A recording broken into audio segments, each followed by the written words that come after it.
Terus selama 7 hari 7 malam saya mendengar seperti ada supporter sepak bola yang menyanyikan yel-yel, terus nyanyi-nyanyi lagu supporter.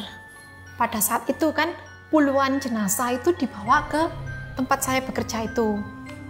Itu kalau dugaan saya meninggalnya itu sepertinya keinjek-injek temennya gitu loh. Soalnya di sini tuh banyak bekas sepatu gitu. Ketika saya gantikan kafan tuh saya motong kan di sebelahnya jenazah itu ya. Itu tiba-tiba itu talinya lepas sendiri. Sama matanya nih buka sendiri. Terus ditutup gini nggak bisa. Buka lagi, tutup lagi nggak bisa.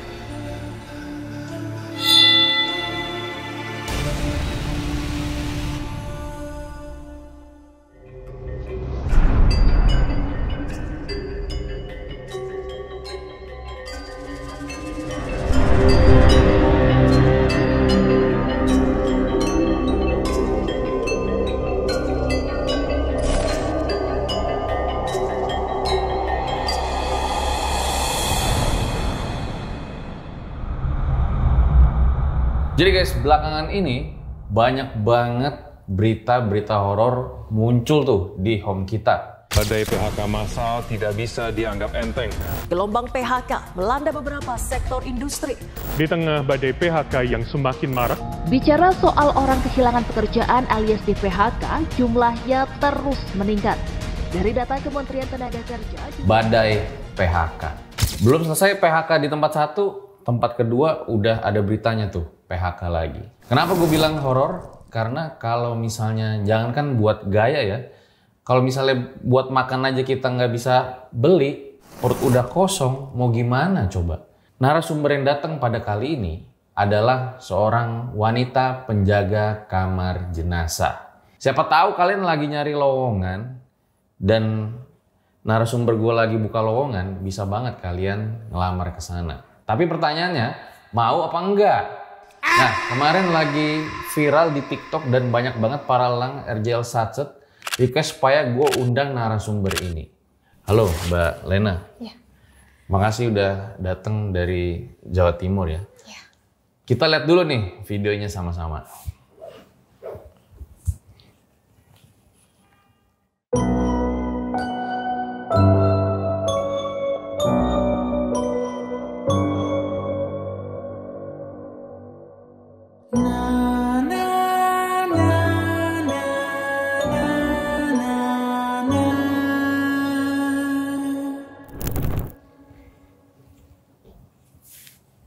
Jadi itu lagi dorong jenazah.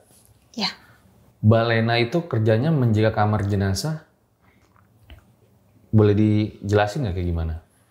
Jadi kerjaan saya di kamar jenazah itu ngambil jenazah dari ruangan, lalu kalau ada korban kecelakaan itu bantu visum, terus otopsi jenazah juga, memandikan jenazah, mengkafani, seperti itu.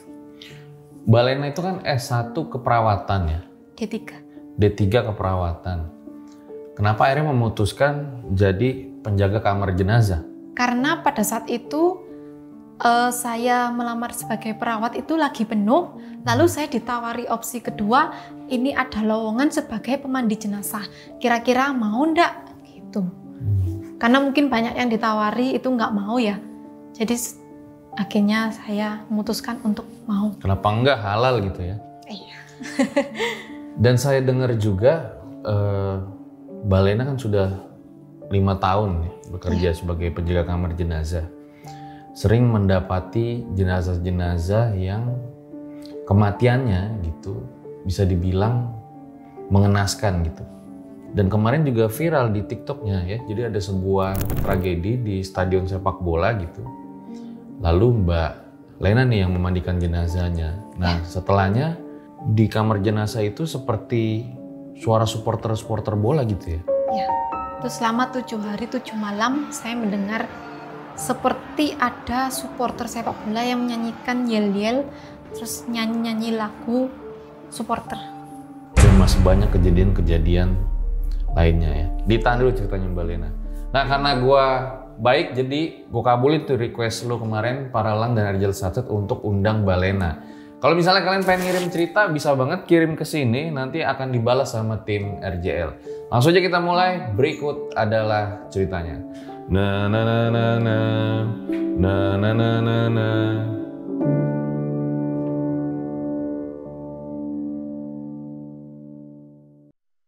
Jadi guys, di depan tulisan Taman Elang Jawa buat kalian para elang dan RJL Satset yang pengen nonton konten-konten spesial, langsung aja bisa join membership. Na na na na na na na na na.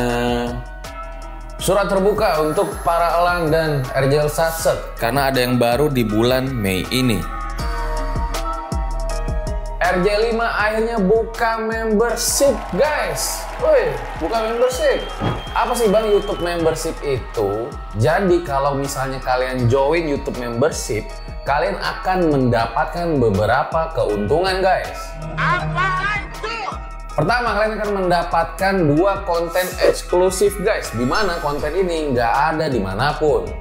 Nggak cuma itu guys, dalam beberapa kesempatan gue bakal live ngobrol-ngobrol sama kalian. Jadi nih misalnya kan suka banyak tuh yang pengen nanya-nanya tentang konten sebelumnya. Ya udah langsung aja kita ngobrol di live YouTube membership. Ya. Nah, terus gimana caranya gabung, Bang? Kalian tinggal masuk ke home atau beranda RJ5, terus klik tombol join atau gabung. Nah, di situ langsung lakukan pembayaran karena ini bisa pakai dompet digital juga, guys.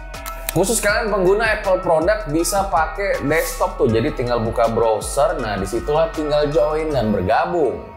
Nah, semudah itu kan guys. Jadi gue ucapin buat para elang dan RJL Satset selamat bergabung yang udah join. Yang belum, buruan, tunggu apa lagi?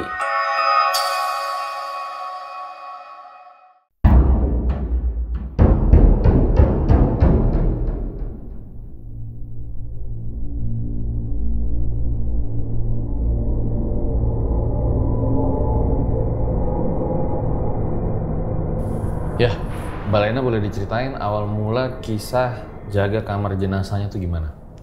Ya, jadi sebelumnya saya kerja di kamar jenazah ini, saya kuliah ngambil keperawatan. Karena memang basic keluarga saya itu kerja di rumah sakit, jadi saya disarankan oleh orang tua saya untuk mengambil jurusan keperawatan. Nah, pada saat saya lulus tahun 2020 itu, saya melamar sebagai perawat di rumah sakit yang saya bekerja saat ini. Nah, pada saat itu perawatnya lagi penuh, jadi saya disarankan untuk bekerja di kamar jenazah karena memang pada saat itu kamar jenazah lagi butuh pemandi jenazah perempuan. Nah, setelah saya berpikir-pikir, akhirnya saya terima tawaran itu. Dan orang tua saya juga mendukung saya bekerja di kamar jenazah. Awalnya saya nggak mikir yang macem-macem kayak horor-horor gitu, enggak. Saya cuma bayangin aja nanti kalau yang dimandikan ini adalah pasien yang lagi tidur gitu. Biar saya nggak takut.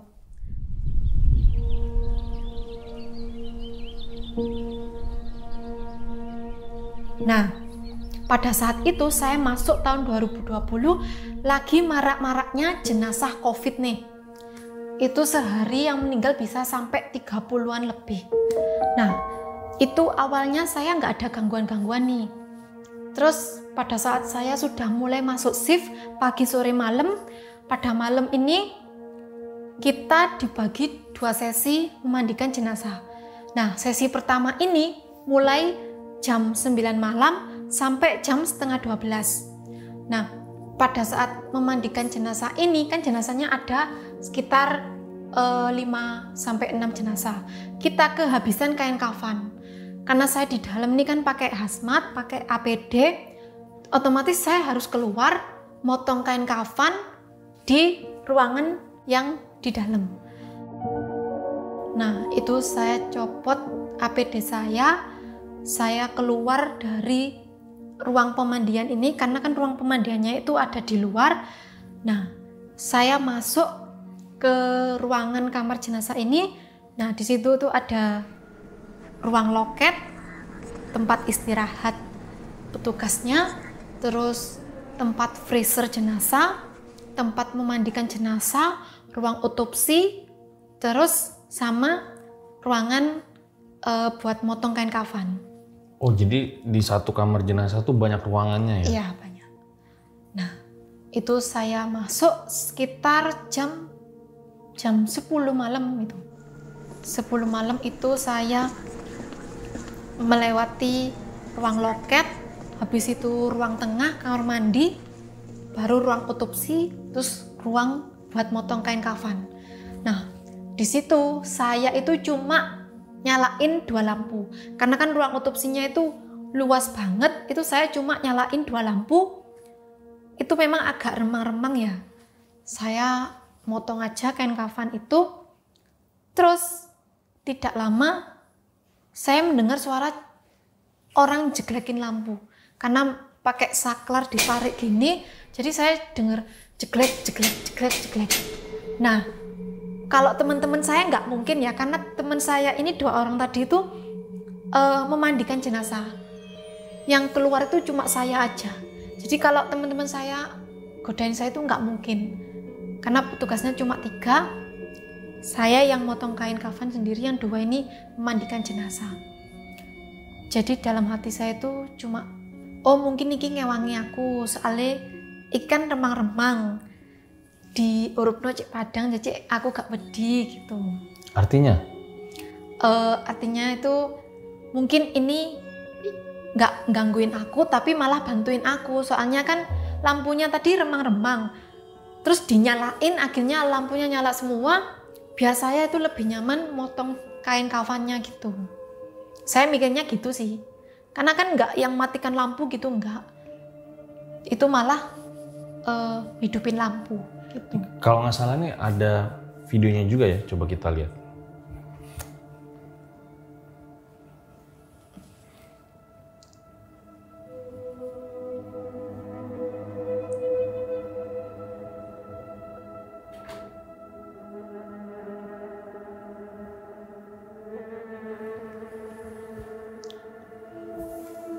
Jadi ruangannya kayak gitu ya? Iya.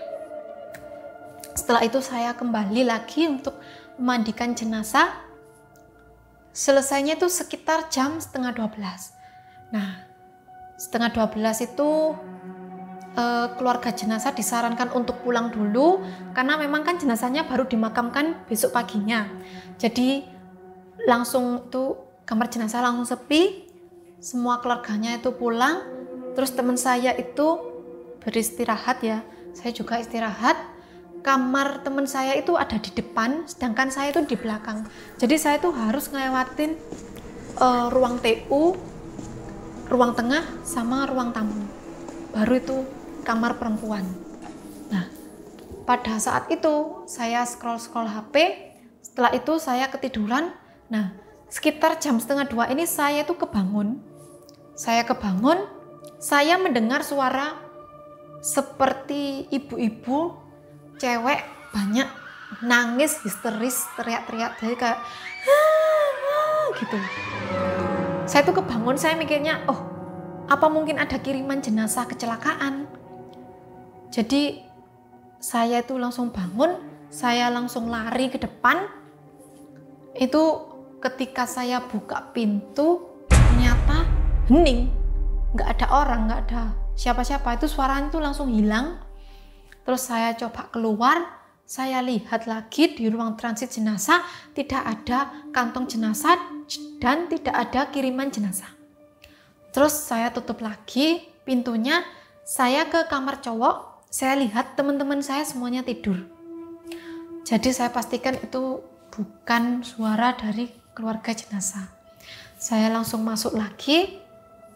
Ketika saya masuk lagi ini, saya tuh scroll HP lagi, terus ini masuk kemana? Masuk ke kamar perempuan. Nah, itu tadi saya waktu masuk, terus saya itu awalnya mendengar seperti ada gini di lemari. kayak ada suara kerikil kecil-kecil dilempari di atas lemari gitu loh. Pokok di atas lemari itu kayak ada sesuatu. Saya mikirnya itu kecoa kalau nggak tikus, biar saya nggak takut. Nah, terus saya lanjut aja scroll TikTok. Setelah itu, gak lama saya itu dilempar sama vas bunga itu warna hitam dari plastik dan daun-daunnya itu warna hijau dari plastik. Bunganya itu bunga kalau nggak mawar melati, itu dari plastik semua. Itu dilempar ke arah saya.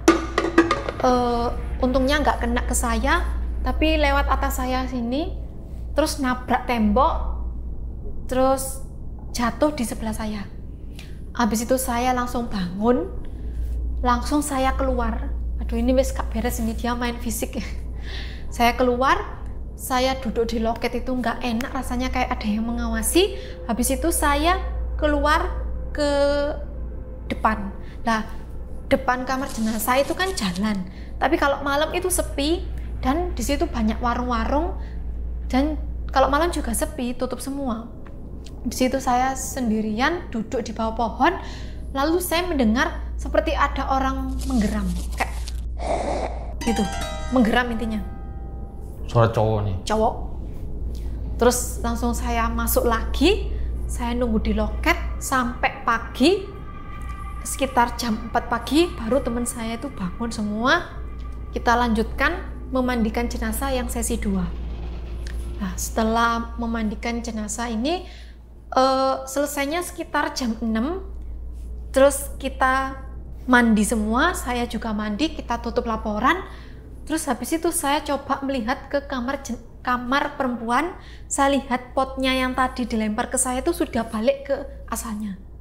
Padahal saya nggak naruh itu ke asalnya. Jadi dia balik lagi ke tempatnya. Terus saya ke kamar cowok karena saya takut ya nunggu di situ. Sambil nunggu jam pulang itu saya main HP juga. Terus saya melihat kursi di depan saya itu gerak. Nah, waktu saya HP-an itu terus, duh, kok gerak gitu. Terus saya mikirnya apa mungkin ada kecoa atau tikus di bawah situ. Terus saya jongkok, saya lihat gerak lagi, kayak ada yang narik. Itu sampai 3 kali. Sampai 3 kali. Habis itu akhirnya saya keluar, saya nunggu jam pulang itu di luar.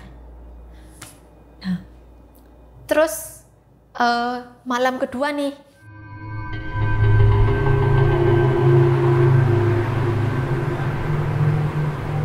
Malam kedua itu saya seperti biasa memandikan jenazah sampai jam setengah 12. Nah, setengah 12 itu kita istirahat malam. Kita istirahat. Sebelumnya itu teman saya itu bilang sama saya, Mbak Len, aku ini mari diketok ya cili-cili. Jadi aku kemarin habis diliatin anak kecil-kecil, bilang gitu. Terus saya mikirnya cuma, oh iya gitu saya jawabnya. Terus setelah itu, waktu saya HP-an itu saya ingat saya pernah dimimpiin sama teman saya yang meninggal karena kelelahan ngurusi jenazah COVID ini. Jadi beliau ini karena kelelahan, kecapean memandikan jenazah segitu banyaknya, beliau imunnya mungkin turun ya, terus sakit, terus kena COVID, terus beliau meninggal. Nah itu beliau tuh pesen sama saya, awalnya gini, nah ya apa kabare gitu, tanya kabar sama saya. Terus beliau bilang sama saya, sing hati-hati yo dek ini. Nah saya tuh inget itu, sambil saya HP-an tuh saya inget itu. Terus karena itu malam terakhir saya dinas di kamar jenazah yang lama, sebelum akhirnya pindah di kamar jenazah yang baru, saya batin semoga malam ini aman gitu kan. Nah teman saya itu yang CS itu kan memang sering tidur di kamar jenazah. Nah anaknya ini tidur di depan kamar, jadi di depan pintu gitu loh gitu. Terus awalnya waktu saya HP-an ini saya dengar suara anak kecil-kecil kayak gitu-gitu, nyanyi-nyanyi gitu. awalnya itu nggak terlalu dengar, kok lama-lama kayak makin deket gitu. Terus akhirnya saya toleh ke pintu kamar, ternyata di situ ada 2 sosok anak kecil, yang satu pakai baju merah, ganteng, kulitnya putih, terus rambutnya juga lurus. Itu tingginya segini, kira-kira umurnya sekitar 5 tahunan. Itu mereka bilang gini ke saya, Mas Arif turu, terus dulinan ambek sopo iki, bilang gitu. Terus yang satunya bilang, oh iya Mas Arif turu, terus dulinan ambek sopo iki awake, bilang gitu. Artinya apa? Gini, loh Mas Arif tidur, kita mainan sama siapa ini? Kita butuh temen, kita mau mainan sama siapa ini? Mas Arif tidur gitu. Karena biasanya katanya itu mainan sama Mas Arif itu. Nah itu. Terus habis itu yang satu tuh noleh ke saya, bilang gini, loh Mbak Iku dorong turu, dulen ambek Mbak Iku ae, bilang gitu sama saya. Terus yang satunya, oh iya Mbak Iku dorong turu, dulen ambek Mbak Iku ae, ye gitu. Terus saya tuh dalam hati tuh kayak jawab gini, ojo dulen ambek aku, dulen ambek Mas Arif enten ono arek tangi, bilang gitu. Tungguin Mas Arif bangun, mainan sama dia aja, jangan mainan sama saya. Saya bilang gitu. Itu antara nyata sama mimpi. Dibilang mimpi itu kayak nyata, dibilang nyata kayak mimpi. Soalnya saya kayak nggak bisa gerak sambil pegang HP, kayak nge-freeze gitu loh. Terus saya yakin kalau itu bukan manusia, karena anak kecil ini jalannya melayang, terus sambil senyum yang sampai lebar banget, sampai ke pipi gitu. Mendekat ke saya sambil ya gitu. Rambut saya itu dimainin, diacak-acakin gitu loh. Terus saya kayak ojo nyedek kayak gitu. Terus saya akhirnya doa, akhirnya langsung hilang. Anak kecil-kecil itu langsung hilang, langsung saya bisa gerak. Dan ya saya masih seperti posisi semula, masih pegang HP, dan saya melihat teman saya tidur itu juga posisinya sama seperti saya melihat waktu ada anak kecil itu. Itu yang melayang itu dua-duanya? Dua-duanya melayang. Mainin rambut gitu sambil melayang? Melayang ke arah saya, sampai di depan muka saya, terus dia mainin rambut saya. Saya kayak nggak bisa gerak, pegang HP sambil kayak gitu. Mas Arif itu siapa? Mas Arif itu adalah CS di kamar jenazah, tapi sering tidur di kamar jenazah. Iya. Gitu. Memangnya sebelumnya ada jenazah anak kecil? Sering jenazah anak kecil. Ada yang mirip kayak gitu? Kalau yang kecelakaan pernah itu kayak sekilas memang mirip seperti dia. Jadi satu keluarga naik sepeda, satu di depan, satu di belakang, itu nabrak truk lagi diem. Truk lagi parkir. Ditabrak, mungkin nyantuk apa gimana ya. Itu langsung mati 4-4-nya. Langsung meninggal 4-4-nya. Setelah itu saya pernah nih memandikan dengan meninggalnya ini yang tidak wajar. Jadi beliau ini meninggal karena, dan itu sangat viral. Nah, katanya beliaunya ini yang meninggal ini adalah selingkuhan dari istri yang membunuh itu. Nah, itu pakai pisau, karena itu kan suaminya ini yang gorok ini baru pulang dari cari rumput ngarit gitu loh. Terus habis itu ketemu di jalan lah sama korbannya ini, disapa, ya apa kabarnya, kalau nggak salah gitu ceritanya. Terus karena inget ya, iki biyen selingkuhannya bojoku, kayak inget gitu, terus langsung ditebas itu. Tinggal ini aja yang masih nyambung. Itu dibawa ke kamar jenazah tempat saya bekerja. Nah, awal mulanya nih, karena pada saat itu saya baru pertama kali mendapatkan korban yang meninggal tidak wajar, saya coba buka kantong mayatnya. Betapa kagetnya saya, ternyata beliaunya meninggal karena digorok, hampir putus. Terus saya melihat itu benar-benar saya rasanya kayak mau pingsan. Itu kaki saya itu kayak koklok, kayak lemes gitu. Badan saya itu lemes kayak mau roboh, kayak mau pingsan gitu. Terus teman saya itu bilang, wes lek gak kuat metu gak apa-apa gitu. Berhubung kerjaan saya memang seperti ini dan banyak yang lebih mengerikan dari ini, saya kuat-kuatin aja. Habis itu saya ikut memandikan juga sama teman saya ini, dijahit lagi biar nggak putus. Terus saya bantu bersihkan darah-darahnya, itu semuanya, terus dimandikan seperti biasa. Nah itu sih yang bikin saya sampai benar-benar lemes. Nah setelah itu kan kita pindah nih ke kamar jenazah yang baru. Awalnya tuh nggak ada kayak mistis-mistis itu di kamar jenazah yang baru tuh nggak ada. Pada bulan-bulan berikutnya ternyata ada tragedi. Itu ada ratusan supporter sepak bola yang meninggal karena suatu hal. Oh ini yang viral itu videonya viral. Ya. Oke, kita lihat dulu videonya.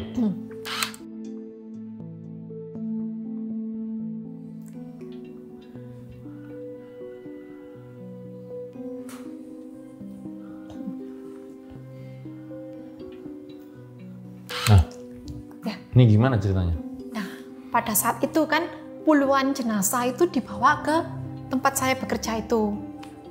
Itu kalau dugaan saya meninggalnya itu sepertinya keinjek-injek temennya gitu loh. Soalnya di sini tuh banyak bekas sepatu gitu. Nah, saya memandikan sekitar 30 jenazah atau berapa gitu. Nah, itu dibantu oleh teman-teman saya. Jadi semuanya teman-teman saya yang lagi nggak dinas itu diteleponi semua karena memang nggak bisa ya kalau cuma 3 orang memandikan jenazah sebanyak itu. Ini 30 cowok apa cowok cewek? Campur. Ada anak kecil, ada cewek juga, ada cowok juga. Ada anak kecil? Ada. Pada saat itu. Itu dimandikan semua. Setelah dimandikan itu, nah selama 7 hari nih, saya mendengar seperti di sekitar kamar jenazah itu seperti banyak supporter nyanyi-nyanyi kayak yel-yel gitu, terus ada yang nyanyi-nyanyi, pokoknya seperti di stadion gitu loh. Saya mendengar itu selama 7 hari setelah ada kiriman jenazah itu. Sebentar, jadi kan sudah dimandikan. Berarti besoknya malam di kamar jenazah baru dengar ada suara nyanyi. Ya, nyanyi seperti apa? Itu yang di video TikTok itu. Lagunya, iya lagu itu. Di kamar jenazah baru? Iya, saya dengar itu. Tapi saya dengarnya itu ketika saya lagi aktivitas. Kayak saya lagi nanya-nanyain keluarga jenazah itu saya dengar. Terus kayak saya lagi di kamar mandi itu saya dengar. Tapi ketika saya dengerin bener-bener saya sampai keluar itu nggak ada suaranya. Sampai saya tuh tanya ke teman saya, Pak gak krungu tahu suaranya nyanyi-nyanyi ki. Halah ora krungu. Kalau teman saya memang nggak dengar katanya. Tapi saya itu dengar gitu loh. Bener-bener kayak rame kayak supporter sepak bola gitu loh. Terus yang baru-baru ini itu kita di kamar jenazah itu ada kiriman jenazah pembunuhan ditemukan di pinggir sungai atau di sungai gitu, saya lupa. Itu juga sempat viral juga di media sosial. Ini sepertinya memang karena kepalanya itu tidak ada, cuma pakai baju wanita dan itu memang wanita gitu. Jadi wanita ini ditemuin tanpa kepala? Tanpa kepala. Nah, itu sudah, mohon maaf ya, sudah membusuk. Nah, kalau jenazah yang sudah membusuk ini biasanya ditaruh di ruang otopsi yang belakang. Jadi sebelum-sebelumnya itu juga memang ditaruh di situ dan kita tuh nggak pernah sampai ke bawaan gitu loh. Nah, pada saat itu memang kan lama ya, ada pemeriksaan dari kepolisian. Pokoknya kalau kasus-kasus gitu agak lama, nggak langsung diperiksa. Nah, dia itu sampai berhari-hari nunggu suratnya lah, apalah. pokoknya banyak. Itu pada saat itu saya dinas malam, mungkin ya jenazahnya ini mungkin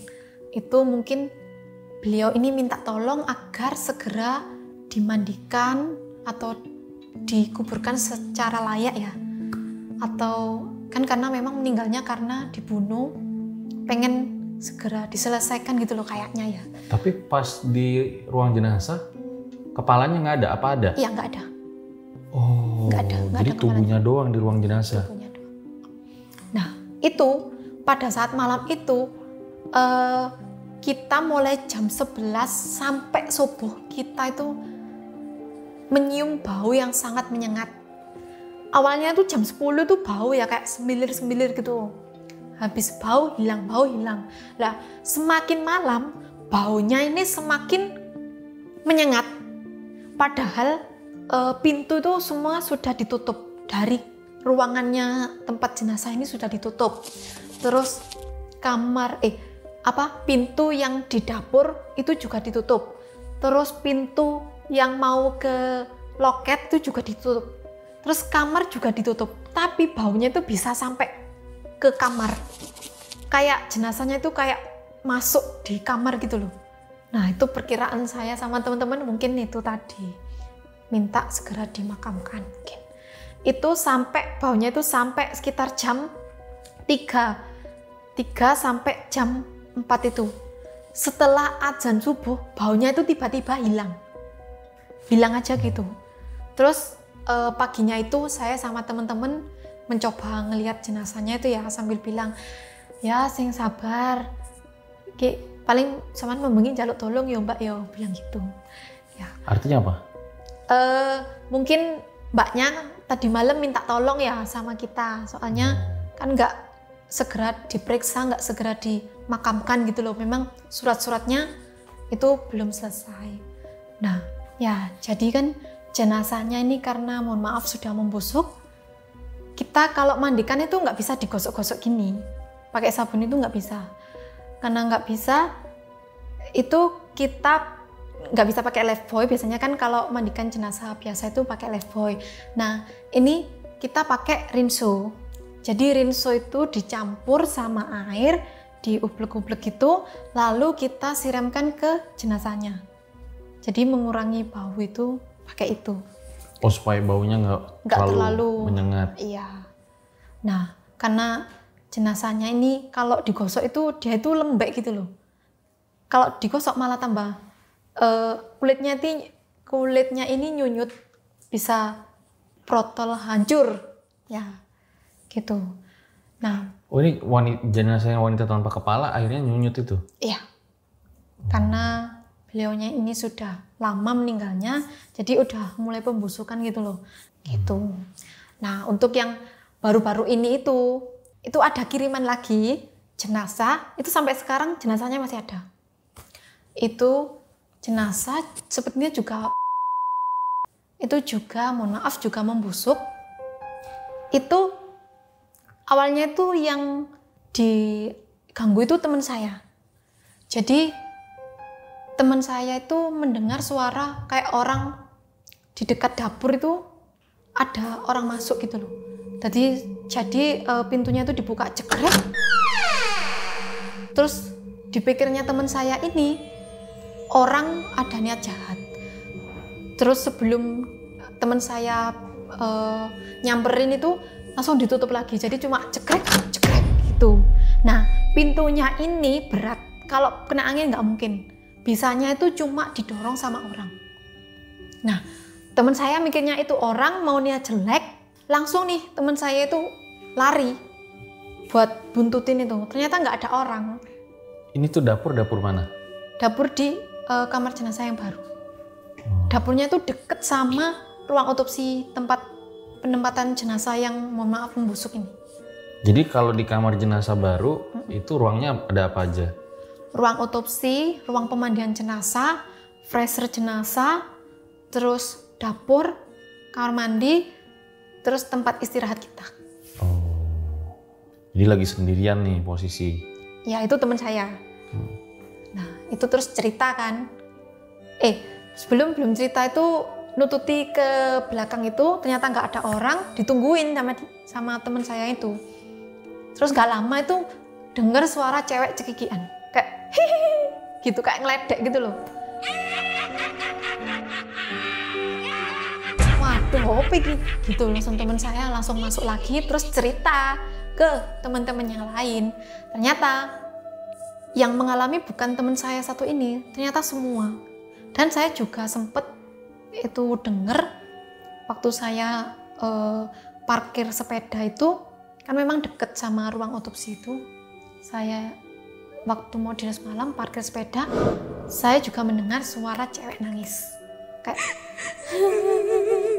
dan saya langsung cepet-cepet masuk. Nah, ternyata nggak saya aja, teman saya juga pernah waktu memandikan jenazah yang sedikit agak, mohon maaf, membusuk, itu juga mendengarkan suara cewek nangis. Nah, akhirnya tuh mereka cerita tuh, saya juga di situ cerita. Terus selain mendengarkan suara cewek cekikian terus nangis, itu kita juga mendengar suara atap ini kayak rame gitu loh, kayak ada yang geret-geret kursi, kayak grek. Itu tiap malam mulai jam 11 malam sampai mau subuh itu semua denger. Nggak saya aja, teman-teman yang lain juga denger. Itu kayak ada aktivitas di atas gitu. Padahal di atas itu TU, kalau TU itu pagi memang ada orangnya, tapi kalau malam itu nggak ada gitu loh, sepi, nggak ada orang. Jadi kita semua itu mendengar kayak suara orang narik-narik kursi di atas gitu. Pokoknya kayak di atas itu kayak rame orang gitu loh, kayak pasar gitu loh. Saya juga pernah itu mendengar. Kalau yang geret-geret kursi itu ya tiap malam, hampir tiap malam kita denger itu. Itu yang denger nggak satu orang aja, tapi banyak gitu loh. Itu sambil denger orang yang kayak tarik-tarik kursi itu tadi. Terus yang baru-baru aja ini kemarin, baru Selasa kemarin ini, saya dapat kiriman korban kecelakaan. Itu memang keluar darah terus ya. Itu kita mandikan, kita kafani, kita ikat, mulai dari kepala, tangan, sampai kaki.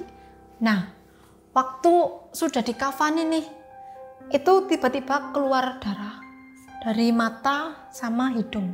Nah, otomatis kita ganti kain kafannya. Ketika saya ganti kain kafan itu, saya motong kan di sebelahnya jenazah itu ya. Itu tiba-tiba itu talinya lepas sendiri. Sama matanya nih buka sendiri. Terus ditutup gini nggak bisa. Buka lagi, tutup lagi nggak bisa.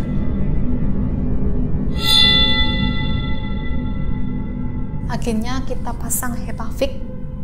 Kita pasang hepafik agar biar nutup agak lama gitu ya. Nanti kalau sudah nutup baru kita ambil lagi hepafiknya gitu.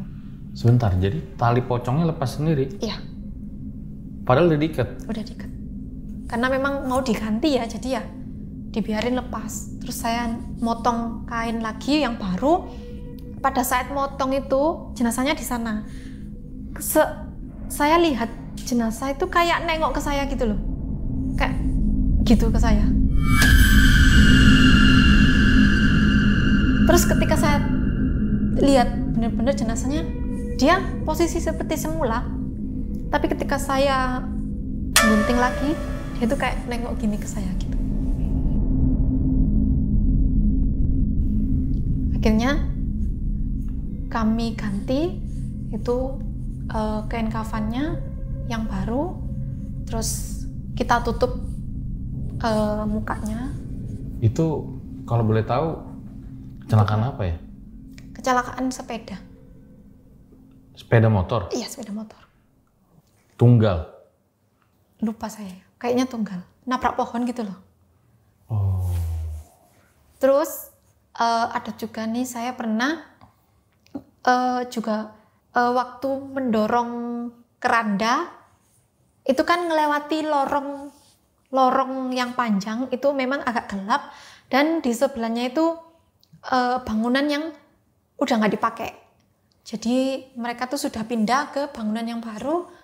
Itu ketika saya dorong, itu tiba-tiba itu rodanya tuh macet, nggak bisa jalan gitu loh. Nah, memang di lorong ini tadi, itu teman-teman saya tuh juga sering melihat seperti penampakan, kayak seliwer gitu.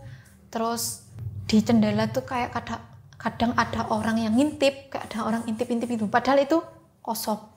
Terus teman saya juga pernah lihat tuyul di situ. Bener-bener itu katanya itu telinganya itu nggak kayak gini, telinganya itu panjang gini katanya. Terus lebarnya kalau senyum tuh lebar banget gitu di situ. Nah, saya waktu lewat itu tiba-tiba kerandanya macet. Oh, ini ada videonya? Reka adegan aja sih.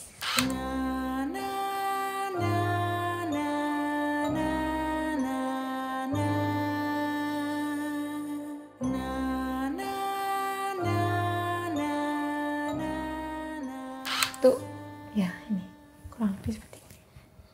Jadi udah memutuskan gitu ya, kayaknya sampai pensiun bakal tetap kerja seperti ini. Karena saya juga nyaman juga ya, walaupun kerjanya banyak gangguan-gangguan, tapi saya nyaman kerja di sana.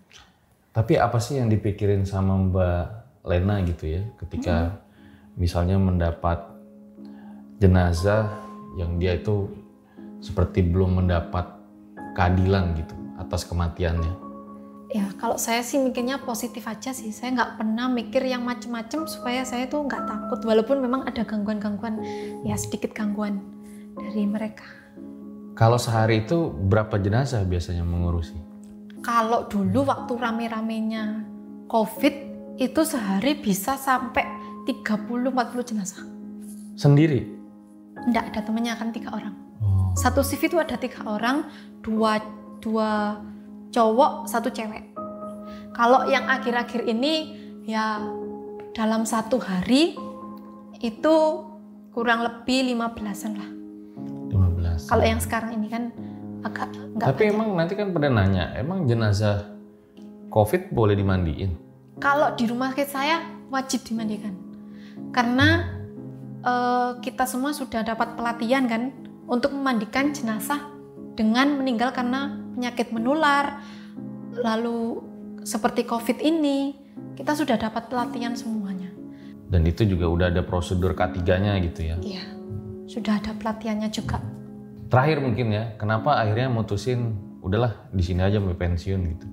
Karena saya ngerasa nyaman, terus pokoknya saya seneng aja sih kerja di kamar jenazah. Oh, malah seneng ya? Malah seneng. Berarti tipe-tipe yang kalau udah nyaman gak bisa move on ya? Gak bisa. Oke deh kalau gitu ya. Makasih Mbak Lena ya. Oh iya. Sudah datang dan bercerita di RJL. Nah itu deh guys episode kali ini dimana sesuai request kalian udah gue undang Mbak Lenanya. Besok undang siapa lagi boleh kalian komen di bawah. Dan apakah gitu ya suara-suara dari mereka yang dianggap sudah meninggal itu seperti menyuarakan keadilan bagi kematian mereka. Gue Fajar Aditya, RJ5 undur diri. Ciao.